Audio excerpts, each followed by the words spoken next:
Hello guys, this is T Burton once again here for Introduction to Music Production. I'm going to be talking about submixes in practical sense. Basically I have here a track that I'm working on. Nothing's mixed, so I took all the effects off and the plugins off just to show you guys a little bit of how to route it from in submixes and group channels together. This is the track. What I'm going to do is solo all the drums.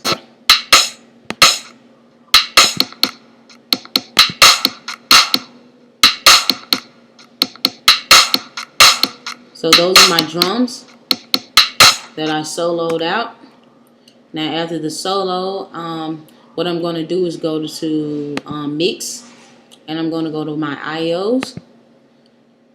Okay, see here, I'm going to put them in, let's just say bus 2. So I rename bus 2 drum mix. Here in the window, close that out. Then I go down here, I can see here each channel strip where it's soloed out that belongs to each track. Now what I'm going to do, because I did set it in bus 2, is take my stereo out, and simply because I'm rerouting it in a submix, I will put it on bus 2 for drum mix. And the way I'm doing this is I'm just right clicking stereo out, going down the bus where I saved it as drum mix bus 2. I click that, insert there. See, this is my drum mix bus 2. Right here you can put all kind of channels and effects, but I'm just going to show the volume first. And this is my fader.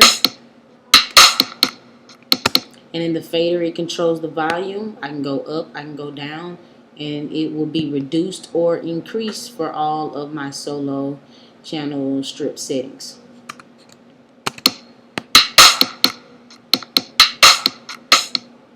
See in the example here, let me blow this up for you.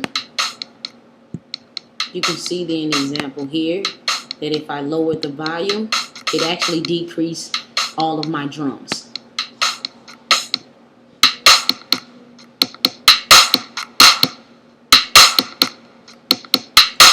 As you can see there, it increased all of my drums because I set a submix for all of my drum channels to come on my auxiliary channel, which is present here.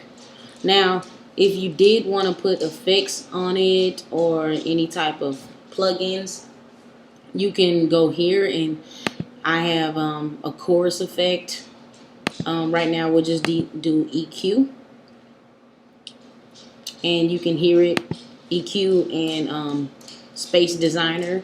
I wouldn't recommend it for this type of track, but I'm just doing it for the purpose of the video to show how a submix will be used in creating an overall sound for your drums. So